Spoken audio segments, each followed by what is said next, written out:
آخر کب تک بھولے بالے سادہ لو عوام کا جعلی عاملوں کے ذریعے شکار ہوتا رہے گا؟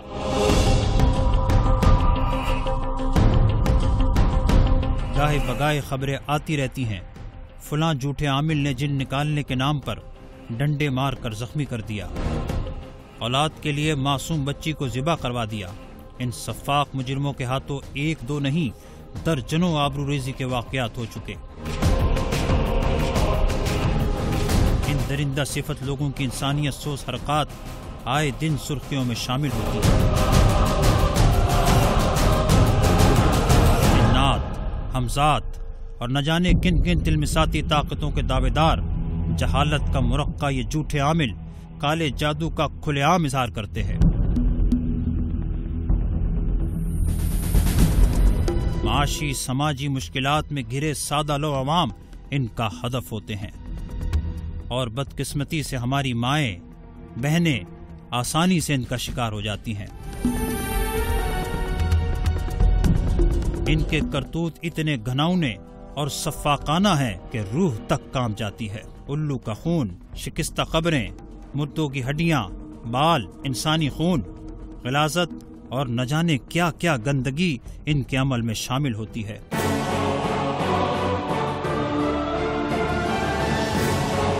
ان درندوں کا یہ گندا دھندا بڑی ڈھٹائی اور کمال بے حیائی کے ساتھ جاری و ساری ہے۔ ایک معصوم کلی پھر جلسا دی گئی، اسے جلتے انگاروں پر چلنے پر مجبور کیا گیا اور حکم دیا تھا ایک جعلی عامل نے۔ اسلامی جمہوریہ پاکستان میں یہ واقعہ نیا ہے، نہ کرنے والا نیا۔ شیطان صفت جھوٹے عاملین عرصہ دراز سے دکانیں سجائے بیٹھے ہیں۔ اخبارات اور میڈیا میں ان کے کالے جادو اور کالے کرتوتوں کی خبریں اور ان کے ہاتھوں مرنے والوں کا تذکرہ آئے دن ہوتا رہتا ہے، مگر پارلیمنٹ میں بیٹھے قانون سازوں کے کان سب اچھا کے سازوں کے سوا کچھ نہیں سنتے۔ علماء، سول سوسائٹی اور بالخصوص حکومت کو اس پر سخت اور فوری ایکشن لینے کی اشد ضرورت ہے۔ دھوکے باز، جھوٹے اور جعلی عاملین کی اسلام نے بھرپور مذمت فرمائی۔ محسن انسانیت صلی اللہ علیہ وسلم کی تنبیہ بڑی واضح ہے۔ مفہوم حدیث ہے، جو عراف یعنی کاہن و نجومی کے پاس گیا پھر اس کے کہے کی تصدیق کی تو وہ اس دین سے بری ہے جو محمد صلی اللہ علیہ وسلم پر نازل کیا گیا۔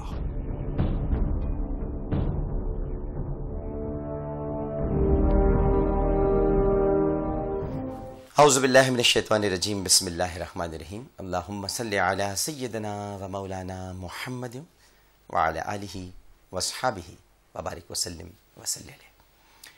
السلام علیکم ناظرین، پروگرام عالم آن لائن کے ساتھ عامر لیاقت حسین حاضر خدمت ہے۔ ناظرین اکرام، پیکج آپ نے ملاحظہ کیا، جادو وہ جو سر چڑھ کر بولے، محبوب آپ کے قدموں میں۔ اب کوئی بے اولاد نہیں رہے گا، صرف چند روز میں اپنے من کی مرادیں پائیں، گارنٹی کے ساتھ، ورنہ پیسے واپس۔ اور ایسے ہی کئی دعووں اور نعروں سے پاکستان کے ہر شہر کی دیواریں اٹی پڑی ہیں، اور جعلی عاملوں اور باباؤں کا یہ کاروبار دن بدن پھل پھول رہا ہے، اور آج کل تو بہت عروج پر ہے۔ گزشتہ چند روز میں جعلی عاملوں نے ملک کے مختلف حصوں میں وہ قیامت ڈھائی ہے کہ جنہیں سن کر روح کانپ اٹھتی ہے۔ جعلی عاملوں کی بھیٹ چڑھنے کی تازہ ترین واردات ملتان کے علاقے دہلی گیٹ میں پیش آئی ہے، جہاں راتوں رات امیر بننے کی خواہش ایک 22 سالہ نوجوان ذیشان کو ایک جعلی عامل تک لے گئی، جس نے اس سے کہا کہ تمہارے گھر میں خزانہ دفن ہے۔ ذیشان نے خزانے کی تلاش میں پورا گھر کھود ڈالا، خزانہ تو نہ ملا، البتہ خزانہ تلاش کرنے والا خود لاپتہ ہو گیا۔ خزانے کی تلاش میں 5 ماہ تک کھدائی کر کے اس نے 30 فٹ اور بعض اخباری رپورٹس کے مطابق 40 فٹ گہرا کنواں کھود کر سرنگ بھی بنا ڈالی تھی، مگر یہی تلاش اسے گمشدہ کر گئی اور وہ گڑھے میں منو مٹی تلے دب گیا۔ ہو سکتا ہے جعلی عامل یہ کہے کہ خزانہ وہیں تھا، جب وہ وہاں پہنچ گیا تو خزانے نے اسے چھپا لیا، یہ بھی ہو سکتا ہے، کچھ بھی کہہ سکتے ہیں۔ لیا میں ریحانہ نامی خاتون کے ہاں چوتھی بیٹی کی پیدائش ہوئی تو سسرال والوں نے بہو کو منحوس قرار دے کر اسے ایک اوباش پیر کے پاس لے جانے کی کوشش کی، مزاحمت پر اسے تشدد کا نشانہ بنایا اور شوہر سے طلاق بھی دلوائی۔ وہ اپنا کیس جب پولیس کے پاس لے کر گئی تو پولیس اہلکاروں نے ٹال مٹول سے کام لیا۔ نتیجہ یہ نکلا کہ اس خاتون نے حالات سے تنگ آ کر عدالت میں پیشی کے موقع پر خود سوزی کی کوشش کی، جسے ناکام بنا دیا گیا۔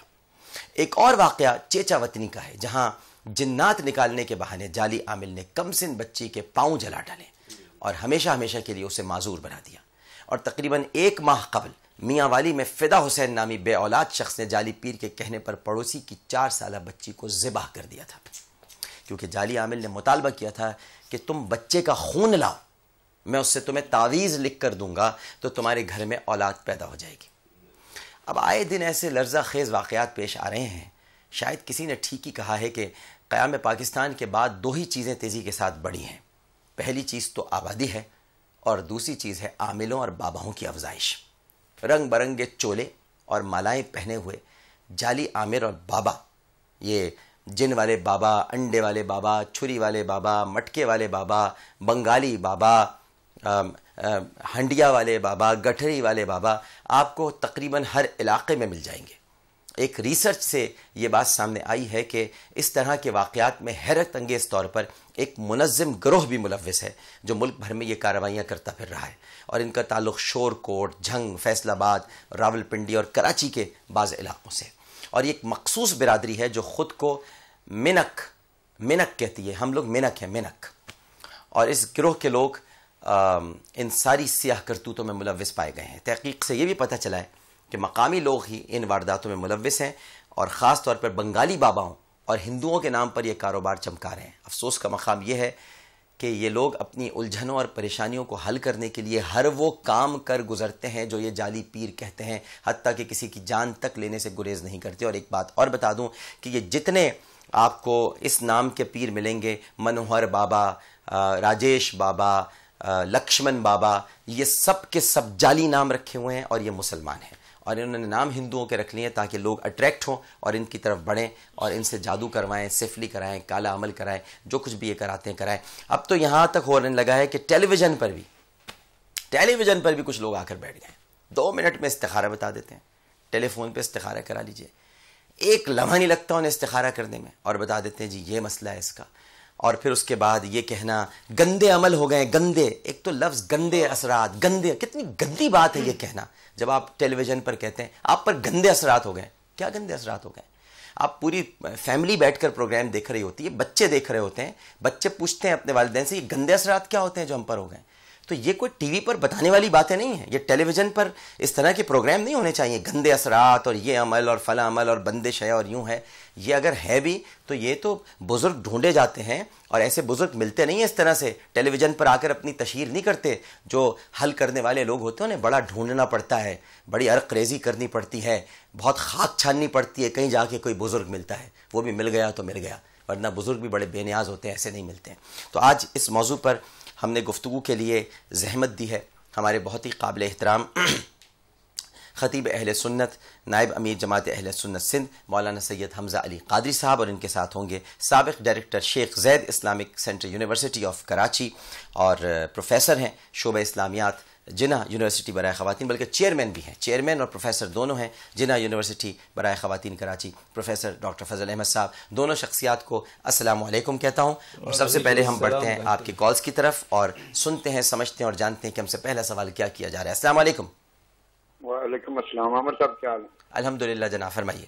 اللہ پاک آپ کو جزا دے، اس پروگرام آپ کرتے رہیں جناب، اور اللہ پاک آپ کی عمر دراز کرے۔ سوال میرا یہ ہے کہ آج کل کے دور میں عوام جعلی عاملوں کے قریب اور علماء حضرات سے دور کیوں ہیں؟ صحیح ہے، بالکل ٹھیک ہے۔ ایک کالر اور موجود ہیں۔ السلام علیکم۔ وعلیکم السلام ورحمۃ اللہ وبرکاتہ۔ جناب علی۔ ڈاکٹر صاحب لاہور سے شاہ جہان بول رہا ہوں۔ جناب شاہ جہان صاحب، میرا سوال یہ ہے ڈاکٹر صاحب کہ ان جعلی عاملوں کے حوالے سے عوام کو کیا طرز عمل اپنانا چاہیے جس سے سادہ لوگ ان سے محفوظ رہ سکیں؟ جی بہتر، بالکل ٹھیک ہے۔ علماء سے دور ہو گئے ہیں، جعلی عاملوں کے قریب ہو گئے ہیں، علامہ صاحب کیوں ایسا ہوا ہے؟ اعوذ باللہ السمیع العلیم من الشیطان الرجیم، بسم اللہ الرحمن الرحیم۔ ڈاکٹر صاحب آپ بھی جب بارش میں نکلیں تو چھتری لگا لیا کریں، جی ہاں، جب آپ مخلوق کے درمیان نکلیں تو اپنا حصار کر لیا کریں، کیونکہ اس دور میں حامد کم ہے حاسد زیادہ، اور سامنے نہیں اس پردہ سیمی کے پیچھے سے بھی لوگ. کتنی اچھی بات کی آپ نے، حامد کم ہے اور حاسد بہت زیادہ ہیں. جالی جو ہے تو آپ کی باتیں جو ہے نا، کبھی میرا دل چاہتا ہے کہ اس کی میں ایک ڈائری میں نوٹ کیا کروں، کیونکہ آپ کا ایک خاص طور پر ایک جملہ آپ عموماً ارشاد فرماتے ہیں، مختصر پر اثر. تو آپ کی باتیں مختصر اور پر اثر ہوتی ہیں. بات وہ اچھی ہے جو مختصر ہو، بات وہ اچھی ہے جو دل پہ اثر کرے، لیکن دل بھی وہ اچھا ہے جو اثر کو قبول کرے. کیا بات، مجھے تو آپ کی بات سے بات مل جاتی ہے. تو یہ جو جعلی ہے نا، اللہ تعالیٰ نے بہت پردہ پوشی فرمائی ہے، رحمت کا غفور رحیم ہونے کا بیان کیا ہے، توبہ کی طرف بلائے، لیکن ایک جگہ بڑی شدت کے ساتھ لعنت بھیجی ہے اور فرمایا لعنت اللہ علی الکاذبین، جھوٹوں پر خدا کی لعنت. سچائی جو ہے وہ ایک ایمان کے لیے، مومن کے لیے، عالم کے لیے، عامل صحیح ہو تو کامل کے لیے، مرشد کے لیے. صدق جو ہے وہ صحبت مصطفیٰ کے لیے سب سے بڑا اعزاز صدیق کا ہے. صدق وہ شرط ہے جو نبی کے لیے بھی ہے. اللہ اکبر. تو جو کوئی اپنے آپ کو مس ریپرزینٹ کرتا ہے وہ سب سے بڑی غلطی کرتا ہے کہ وہ ہے جو وہ پیش کرتا ہے. تو عامل کا جعلی ہونا یا کوئی چیز بھی جعلی کا ہونا، اور یہ عجیب بات ہے کہ یہ وہ چیز ہے کہ دوسرے کو شاید معلوم ہو نہ ہو، اس کو معلوم ہوتا ہے کہ میں جعلی ہوں. ارے کیسی بات ہے. تو میں آپ کے توسط سے اب بھی وہ لوگ بھی پروگرام دیکھتے ہوں گے، یہی درخواست کرنا چاہتا ہوں کہ سب سے پہلے اپنے آپ کو دھوکہ نہ دیجیے، اور اس کے بعد جو لوگ شکار ہوتے ہیں وہ پھر اپنی خواہش کا شکار ہوتے ہیں. اگر آپ علم کے طالب ہوں تو عالم سے ملے نا، اگر آپ ہدایت کے طالب ہوں گے تو مرشد ملے گا نا. وہ تو پھر نظر آ جاتا ہے، مشکل سے ملتے ہیں بزرگ، لیکن جیسے غریب کو امیر نظر آتا ہے اسی طرح طالب علم کو عالم نظر آتا ہے. اسی طرح ایک گمراہ کو ہدایت یافتہ لوگ نظر آتے. اب وہ ہدایت چاہے گا تو ان کی صحبت اختیار کرے. دیکھیے عالم اور ہیں، عامل اور ہیں، اور کامل اور ہیں. کامل اور تو کامل یہاں تو وہ بتاتے ہیں نا. مجھے ان بزرگوں سے ملا ہوں کہ جو یہ ہم سب کی حالت یہ ہے کہ بتانا مشکل نہیں ہے، نہ بتانا زیادہ مشکل. اللہ اکبر. اللہ. صاحب مشاہدہ کے لیے، صاحب کشف کے لیے سب سے بڑی مشکل یہ ہوتی ہے کہ وہ جو جانتا ہے وہ بھی نہیں بتاتا. کوئی اثر والا آئے بھی تو یہ نہیں کہتا ہے تو ہم پہ اثر ہو گیا یہ ایسا، بلکہ کہتا ہے کچھ نہیں ہے، الحمد شریف پڑھا کرو نا، آیت الکرسی پڑھا کرو، سورہ مزمل پڑھ لو. دیکھا بہت زیادہ صدقہ کرانا ہے تو 20 غریبوں کھانا کھلا دو. تو اس طرح دعا کی جاتا، دعا میں کروں گا سب ٹھیک ہے انشاءاللہ. دعا کرتے تھے اور جانتے تھے. سچی بات یہ ہے، یہی ہوتے تھے، یہی اصل ہے، یہی اصل ہے. وہ نہیں تو آئینہ. میری آنکھوں میں چند چہرے ہیں، میری آنکھیں سنبھال کر رکھیں. واہ واہ واہ. ہم نے دیکھا میری آنکھوں میں چند چہرے ہیں، میری آنکھیں سنبھال کر رکھنا. تو میں نے ولیوں کو دیکھا ہے، وہاں نہیں دیکھا وہ جن اتار رہے تھے، بلکہ اتنے کامل ہوتے تھے کہ جن ان کی سیڑھی پہ قدم نہیں رکھ سکتے. اللہ اللہ اللہ اللہ. کیا بات، کیا بات. ایک کالر ہے پھر آپ کی طرف بڑھتے ہیں. بہت خوبصورت بات ہے بھائی علامہ صاحب، کیا بات ہے، ماشاء اللہ ماشاء اللہ ماشاء اللہ. السلام علیکم. السلام علیکم ڈاکٹر. وعلیکم السلام، فرمائیے. جی ڈاکٹر، اسلام میں موکلات اور امساک کی کیا اہمیت ہے؟ اسلام میں موکلات اور امساک کی کیا؟ موکلات. اچھا جی، بالکل ٹھیک ہے، ہم سوال کرتے ہیں. اچھا یہ بتائیے ڈاکٹر صاحب کہ جو بھائی صاحب نے پوچھا تھا کہ ان جعلی عاملوں سے عوام کیسے بچیں، اس کا سدباب کیسے کریں؟ دیکھیے بسم اللہ الرحمن الرحیم. سب سے پہلی بات تو یہ ہے ڈاکٹر صاحب، آدمی خود کو پہچانے کہ میں کون ہوں، کیا ہوں، اور کس سے میرا تعلق ہے اور نسبت ہے. سب سے پہلے اللہ سے اپنا رشتہ مضبوط کریں، اور پھر اللہ تک پہنچنے کے لیے سرکار مدینہ محمد مصطفیٰ صلی اللہ علیہ وسلم سے اپنا تعلق کو مضبوط بنائیں. جب یہ دونوں تعلق، دونوں نسبت مضبوط ہوگی، پھر شناخت کی معرفت، یعنی معرفت کی قوت بڑھے گی. تو عوام الناس کو یہ چاہیے سب سے پہلے اللہ رسول اکرم صلی اللہ علیہ وسلم کے احکامات کی پابندی کریں. کیا ہے وہ؟ سب سے پہلے امام تو ہمارے لیے آقا ہے نا، سب سے پہلے مرشد اعظم تو آقا ہے نا صلی اللہ علیہ وسلم. اور کوئی مرشد دنیا میں پیدا ہو سکتا ہے اور کوئی ہو سکتا ہے، سوال ہی پیدا نہیں ہوتا. آپ نے جو تعویذ دیا ہے، 5 وقت کی نماز کی تعویذ دی ہے، روزے کی تعویذ دی ہے، تقوی کی تعویذ دی ہے، صدق صفا کی تعویذ دی ہے، وہ عوام اپناتے نہیں. اور سب سے بڑی تعویذ تو قرآن کریم ہے. قرآن کریم پڑھیں, اور جو بھی مرشد پیدا ہوگا بھی وہ انہی کا اطاعت گزار ہوگا, وہ مرشد ہی نہیں ہوگا. جو تابع سنت نہ ہوگا, متبع سنت نہیں ہوگا, وہ مرشد ہو ہی نہیں سکتا. سارے اولیاء کرام تابع سنت اطاعت گزار تھے. حضرت شیخ عبدالقادر جیلانی رحمہ اللہ فرماتے ہیں کہ ایک صاحب آئے آزمائش کے لیے, کوئی کرامات دیکھی جائے. ایک طویل عرصے کے بعد کہنے حضرت کوئی کرامات تو اب سے نظر نہیں آئی مجھے ابھی تک. کہنے کیا چاہتے ہو, میرا کوئی کام سنت سے ہٹ کر پایا تم نے؟ واہ واہ واہ واہ, اس سے بڑی کرامت اور کیا ہوگی؟ بڑی کرامت ایک مرشد حقیقی کے لیے اور کیا ہے. تو عوام الناس کو یہ چاہیے سب سے پہلے اپنے دل کو اللہ سے جوڑ دیں. طریقت تو خود شریعت کے تابع ہے. طریقت شریعت کوئی الگ چیز نہیں ہے, دونوں ایک دوسرے کی لازم و ملزوم ہے. جہاں معرفت ہے وہاں شریعت ہے, جہاں شریعت ہے وہاں معرفت ہے. اور اس لیے حضرت علی کرم اللہ وجہ خود معرفت اور طریقت دونوں کی امام کہلاتے ہیں. اور آقا دو جہاں محمد مصطفیٰ صلی اللہ تعالی علیہ وسلم کی تعلیم بھی یہی ہے کہ میں دو چیزیں چھوڑ کر جا رہا ہوں, کتاب اللہ و سنت رسول اللہ یا و سنتی, میری کتاب اور اللہ کی کتاب اور میری سنت. اور ایک مقام پر اہل بیت کو دو, انہیں ایک روایت بھی ثقلین کی بات ہے.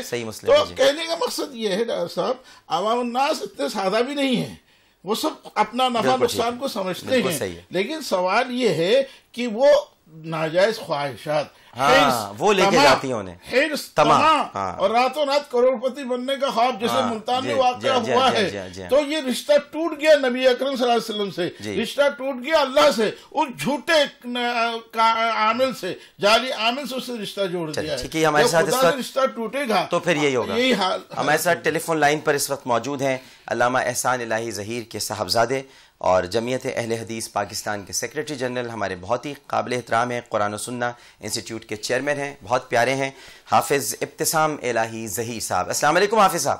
وعلیکم السلام ورحمۃ اللہ وبرکاتہ. مزاج گرامی؟ اللہ کا شکر. ڈاکٹر صاحب ٹھیک ہیں آپ؟ الحمدللہ, آپ کی دعائیں. آج آپ کا پسندیدہ موضوع ہے کیونکہ آپ ہمیشہ اس بات کی تلقین کرتے رہے ہیں, ہمارے پروگرامز میں بھی, اپنے کالمز میں بھی, مضامین میں بھی, اور آپ کی پوری زندگی اسی تلقین میں گزر رہی ہے. ہم نے اللہ کو چھوڑ دیا ہے, بندوں سے طلب کرنے لگے ہیں, ان کے سامنے ہاتھ پھیلانا شروع کر دیا ہے. یہ جعلی عامل, جعلی پیر, وہ ایک ذیشان نامی لڑکے کو کسی نے کہا خزانہ نکل آئے گا, وہ کھودتا رہا, اب اسی گڑھے میں کہیں چلا گیا ہے. کیسے جان چھوٹے گی ان جعلی پیروں سے حافظ صاحب؟ دیکھیں جی, بنیادی طور پر بات یہ کہ سب سے اہم بات اس سلسلے میں توکل ہے. جی, اللہ تعالیٰ قرآن میں فرماتے ہیں من یتوکل اللہ فہو حسبہ, جو اللہ تعالیٰ کی ذات پہ توکل کرتا ہے اللہ تعالیٰ اس کے لیے کافی ہو جاتا ہے. بالکل. حضرت ابراہیم علیہ السلام کو جس چتا کے اندر پھینکنے کی باری آئی تھی تو اس موقع پر انہوں نے یہی فرمایا تھا حسبنا اللہ و نعم الوکیل, کہ میرے لیے اللہ تعالیٰ کافی ہے اور اس کے ہوتے کسی کارساز کی ضرورت نہیں ہو سکتی.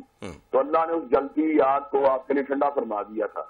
اسی طرح جب آپ نے حضرت اسماعیل علیہ السلام کے گلے کے اوپر چھری چلانے کا فیصلہ فرما لیا تو اللہ تعالیٰ نے اس کی جگہ جو ہے جنت کے مینڈوں کو رکھ دیا تھا.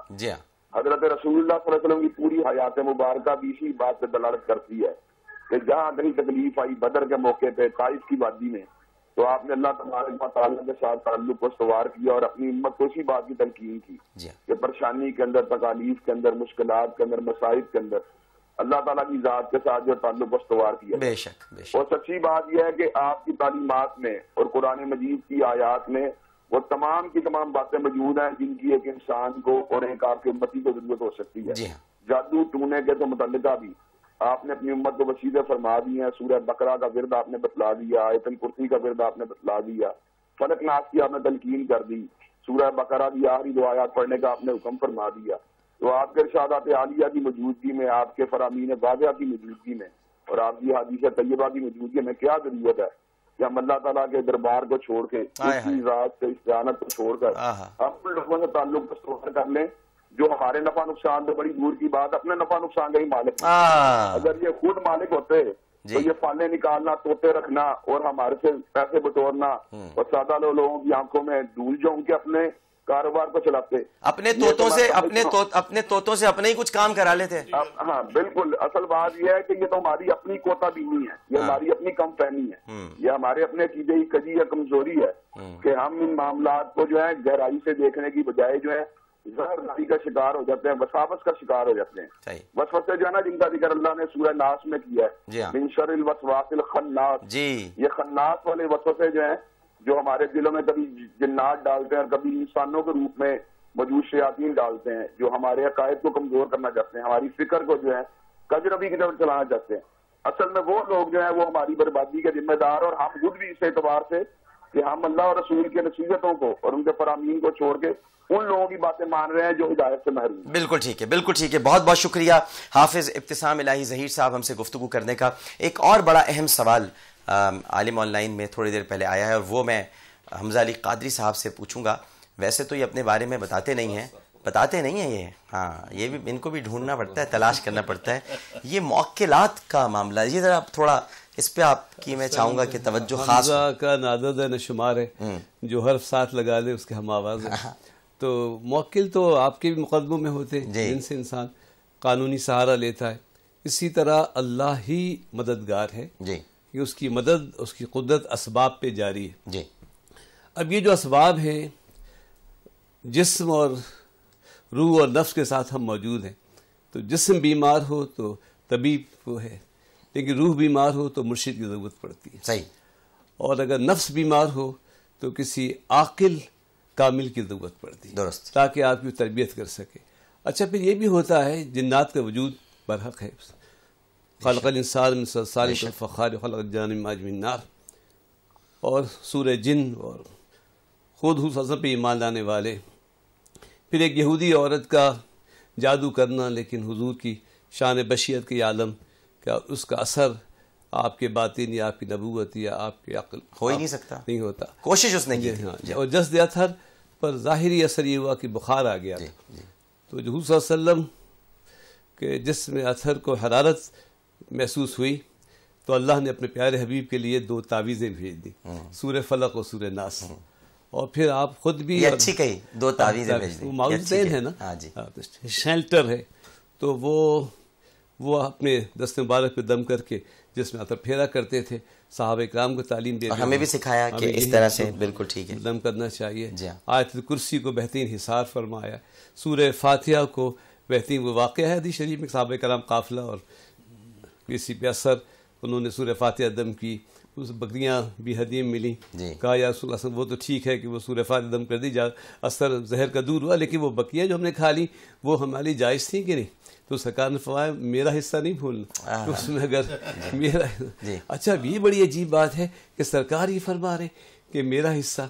اچھا وہ ہوتا یہ ہے کہ زکوٰۃ, صدقہ و خیرات تو ممنوع, صدقے کی کھجوریں شہزادوں کے وہ کر رہی, لیکن یہاں یہ کہہ کر یہ گنجائش رکھ دی کہ اگر کوئی سید بھی اگر کوئی دم کرے اور قرآن سے علاج کرے اور کوئی ہدیہ کرے تو وہ قبول کر سکتا ہے. اس میں ایک گنجائش ہے. اچھا موکل جو ہیں وہ فرشتے بھی ہوتے ہیں اور جنات بھی ہوتے ہیں. قرآن کے ہر حرف میں نور ہے اور ہر حرف کا ایک موکل ہے, صورتوں کے موکل ہیں جو اللہ کے حکم سے مدد فرما. بدر کے میدان میں یعنی موکل ہوتے ہیں, بالکل ٹھیک ہے, بالکل صحیح ہے. ایک چھوٹا سا وقفہ لینے کے لیے جا رہے ہیں, وقفے کے بعد حاضر ہوں گے. موضوع بہت آج اہم ہے. ڈاکٹر فضل احمد صاحب نے گفتگو فرمائی, علامہ صاحب تو ماشاءاللہ اپنے خصوصی انداز میں بہت ساری باتیں ہمیں بتا رہے ہیں, ڈاکٹر صاحب رہنمائی فرما رہے ہیں, حافظ ابتسام الہی ظہیر صاحب نے اپنے خوبصورت انداز میں وہی گرج چمک کے ساتھ اپنی باتیں کی ہیں. ابھی تھوڑی دیر بعد ہمیں علامہ سید رضی جعفر نقوی صاحب بھی ہم سے گفتگو کریں گے, لیکن پہلے ایک وقفہ لیتے ہیں. وقفے کے بعد حاضر ہوں گے. السلام علیکم ورحمۃ اللہ.